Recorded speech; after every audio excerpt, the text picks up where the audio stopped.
Hello and welcome to the movie podcast review of the Fantastic Four First Steps. My name is Daniel. I'm one of your hosts today, and joining alongside me are my Fantastic Three. Who would be the fourth member of our show?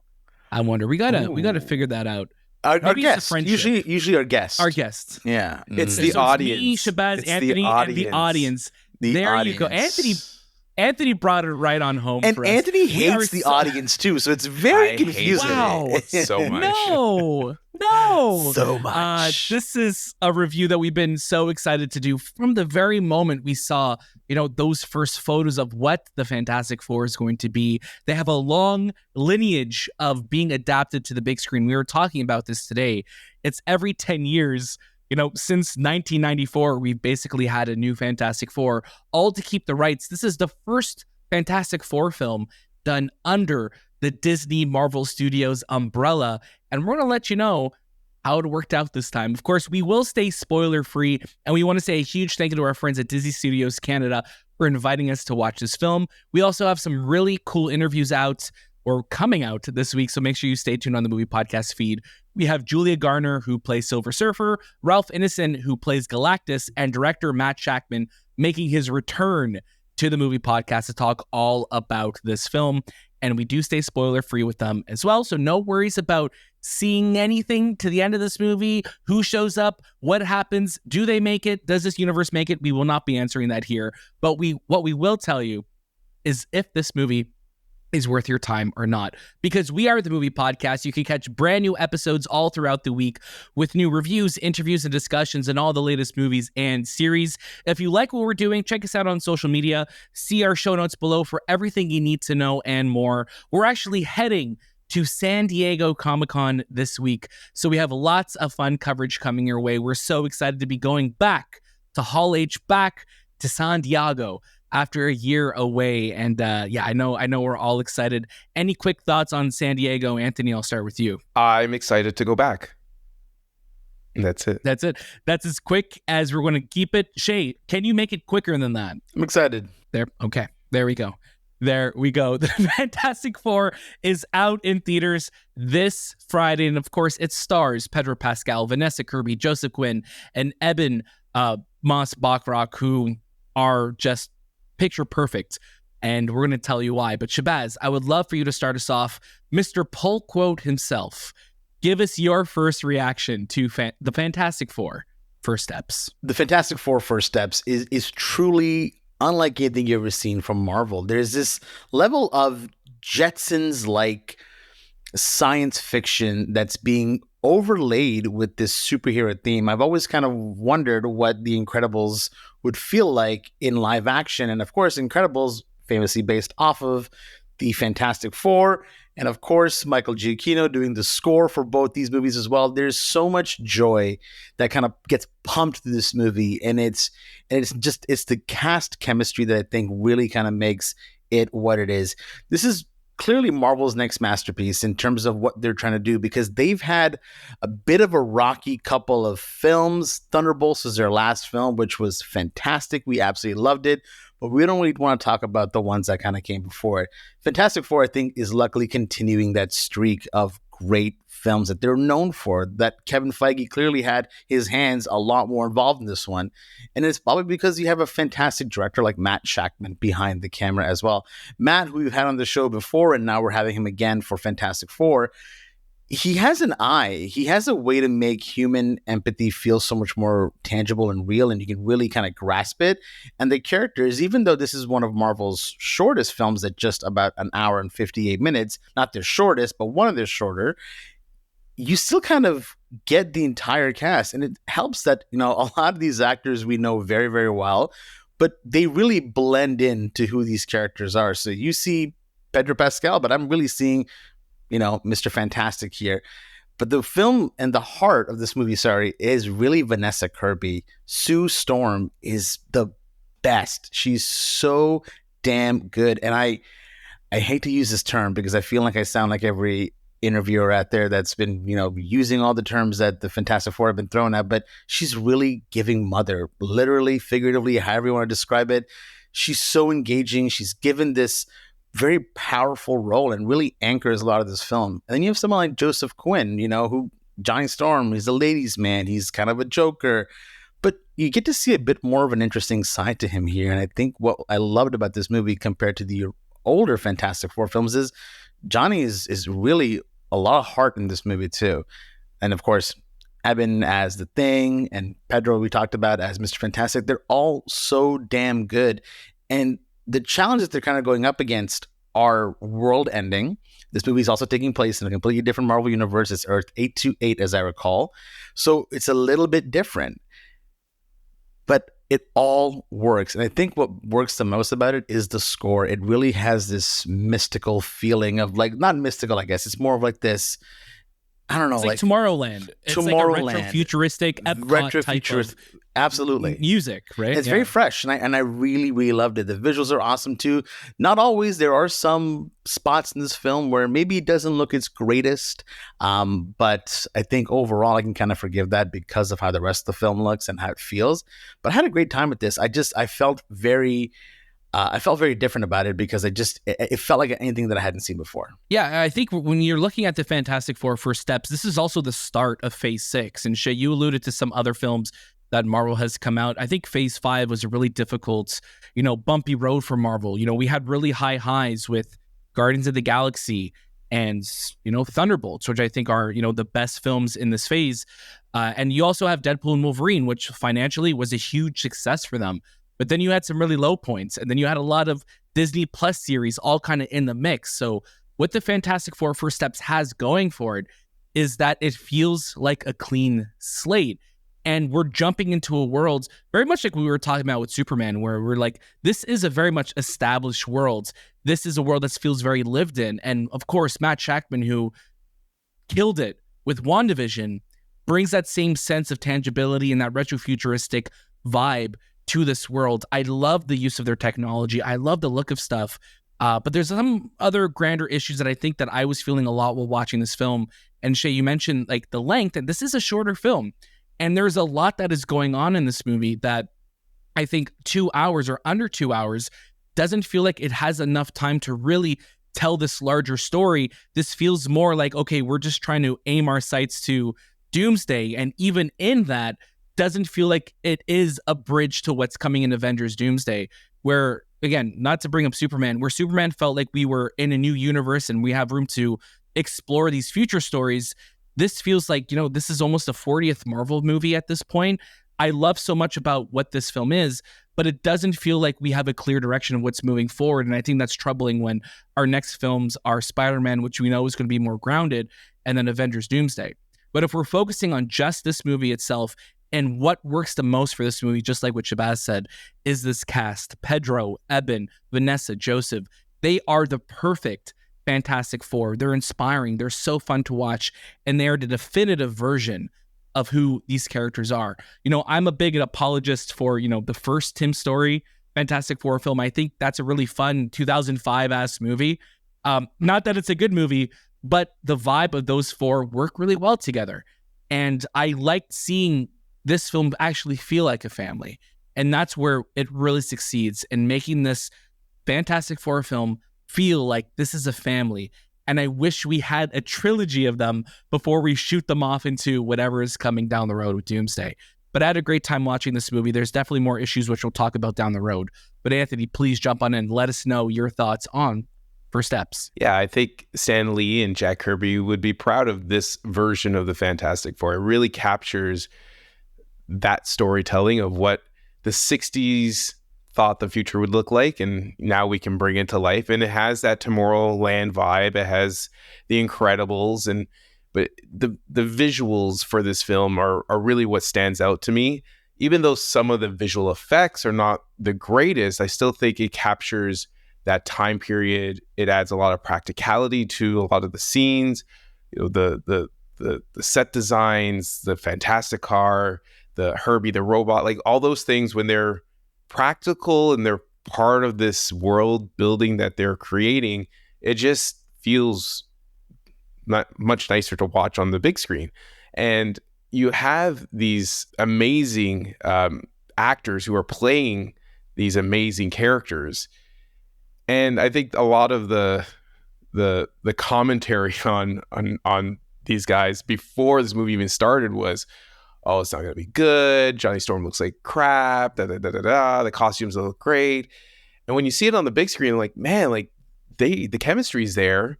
What they're wearing works well on screen, and everything actually flows well. My biggest criticism is this movie, and Daniel, we were talking about this as we were going home. This movie feels like it was a placeholder to get us to be on board with their characters in Doomsday. It didn't feel like this was a movie for them, if that makes sense. Like, it feels like this is something they just created so they can have these characters in another movie that's going to be much bigger.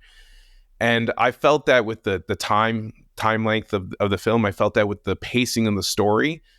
But I still think like it's a great casting for these characters.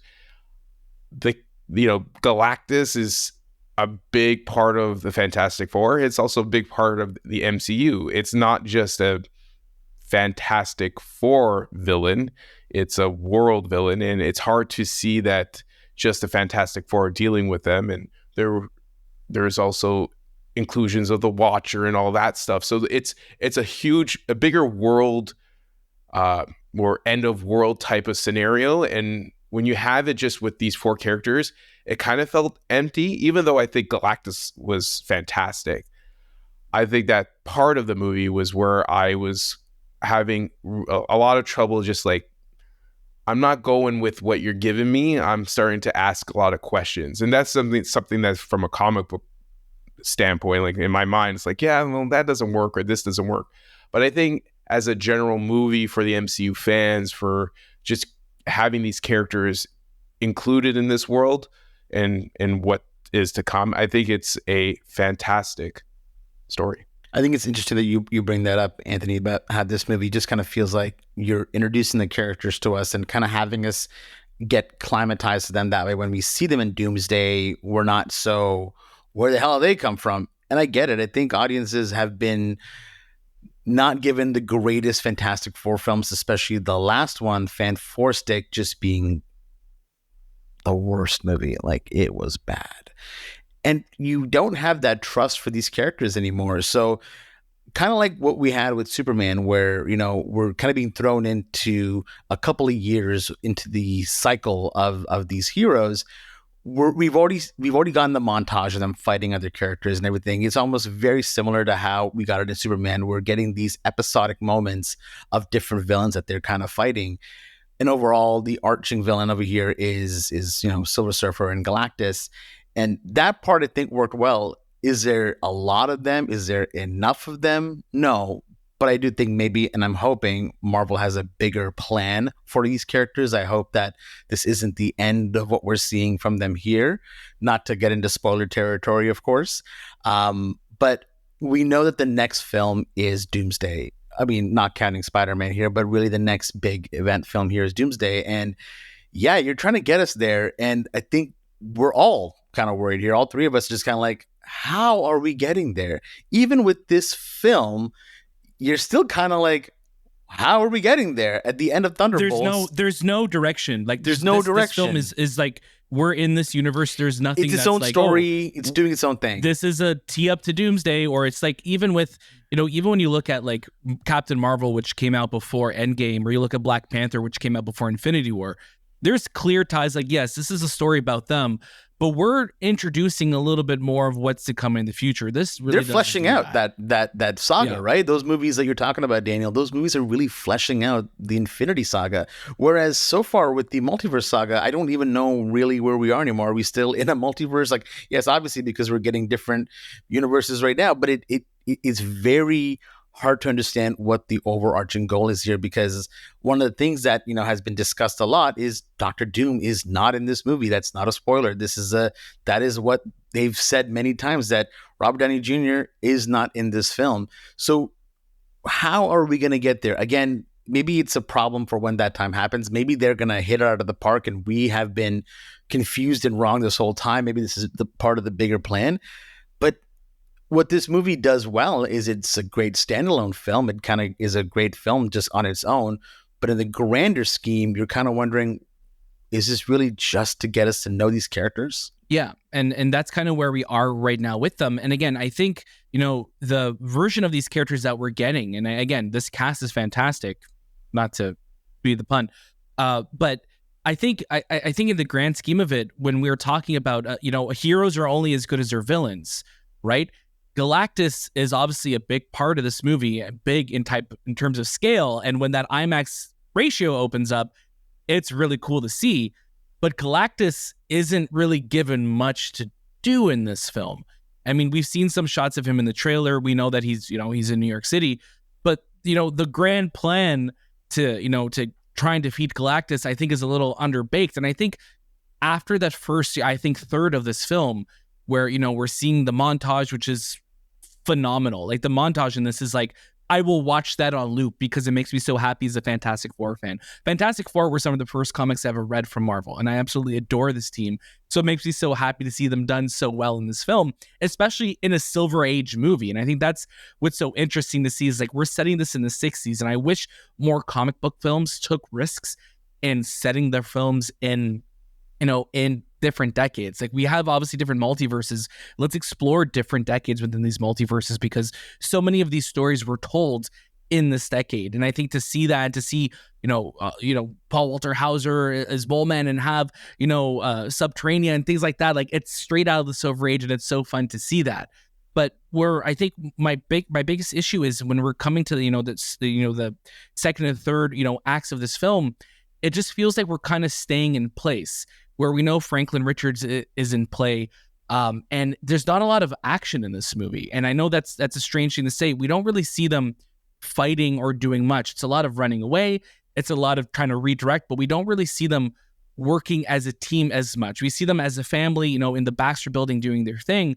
But I wish we got more moments of them in the suit, because it really feels like we only get to see them in the suits in the last act of this film, where I'm like, oh, like, we haven't seen them in the suits in so long. And they're such great comic book suits. They are some of the best suits that we've ever seen in the MCU. I wish we got to see them in it more. And I think Johnny got a little bit of the short stick in this film because, like you said, Shay, Susan is like the heart and the anchor of this film. Reed is fantastic. He's Mr. Fantastic. He's exactly what you want Reed to be. Super focused, super detail-oriented, super just...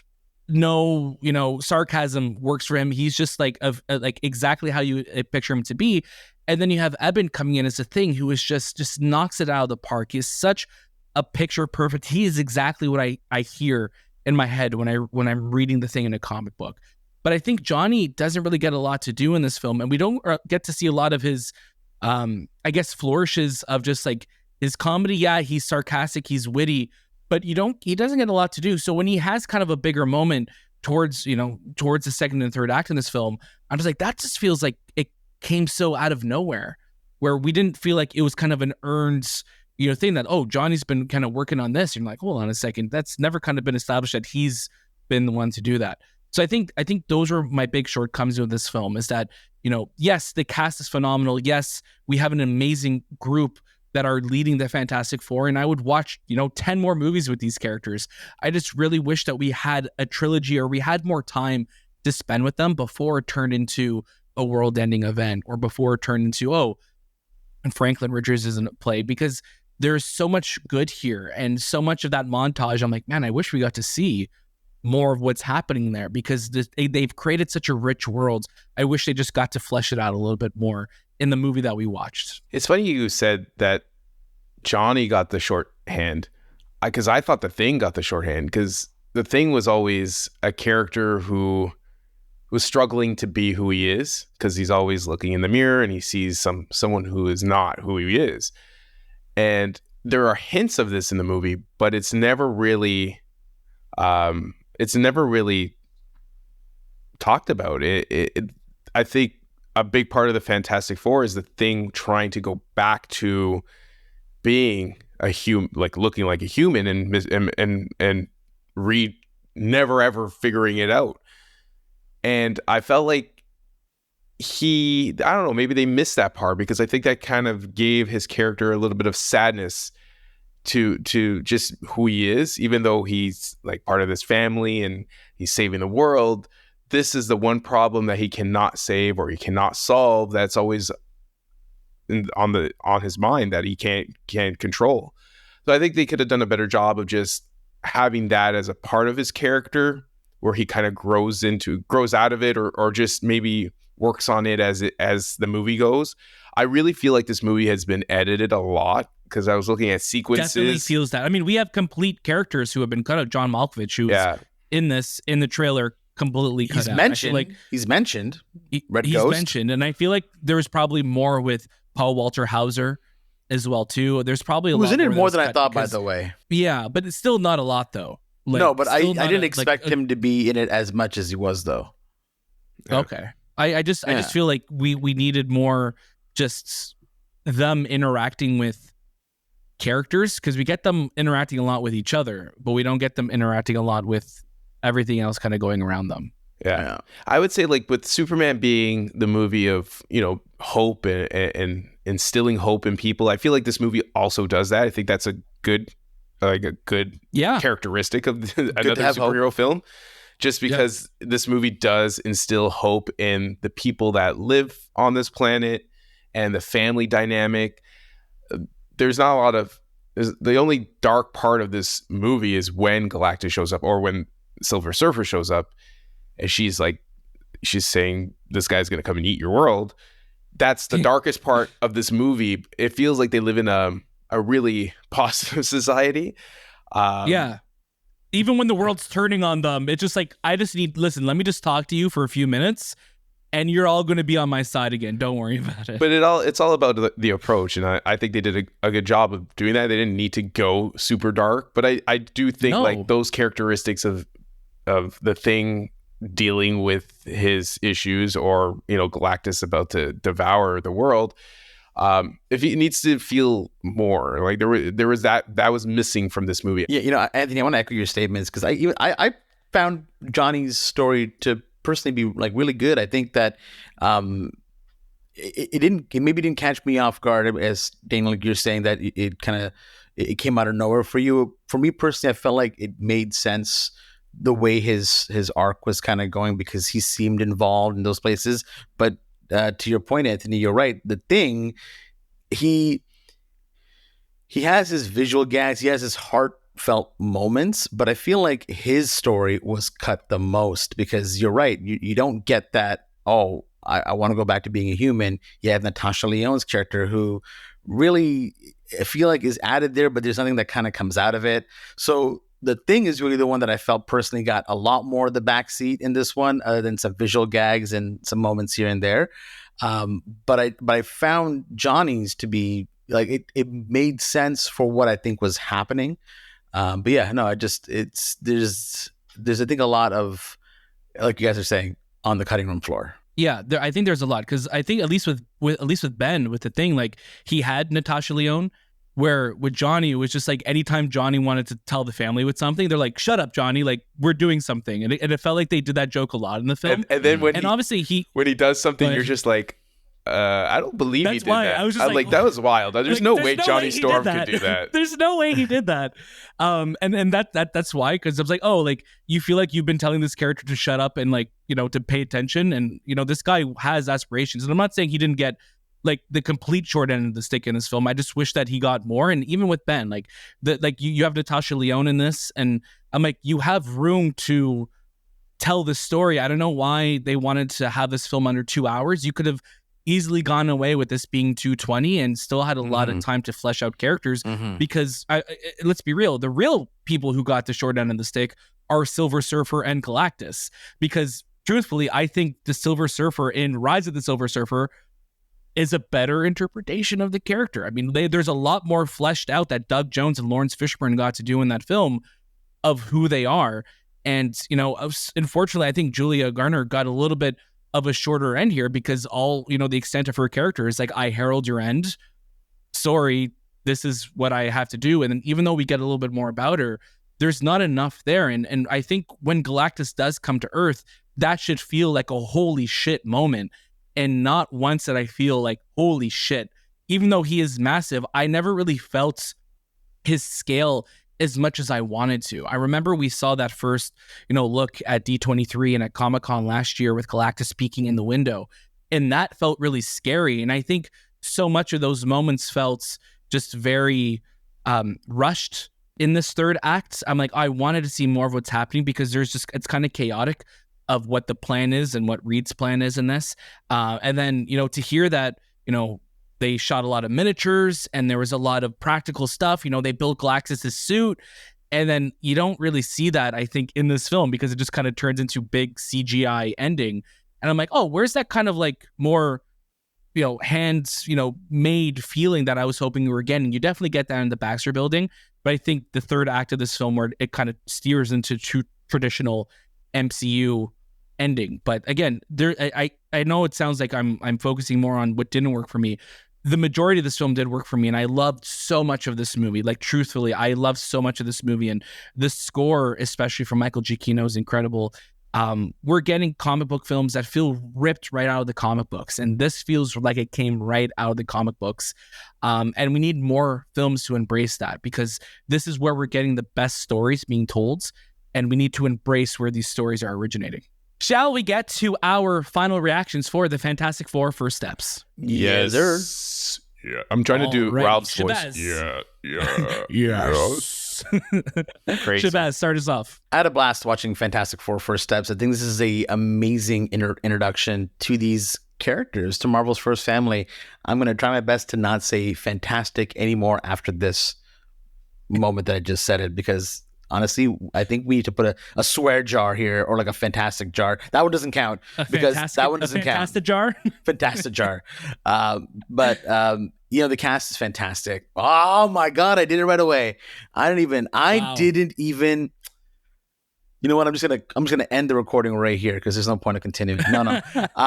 The cast is amazing. I think you have such a brilliant feel to the world that we're in. I do enjoy the elements that this movie is introducing of, separating it from the MCU that we know.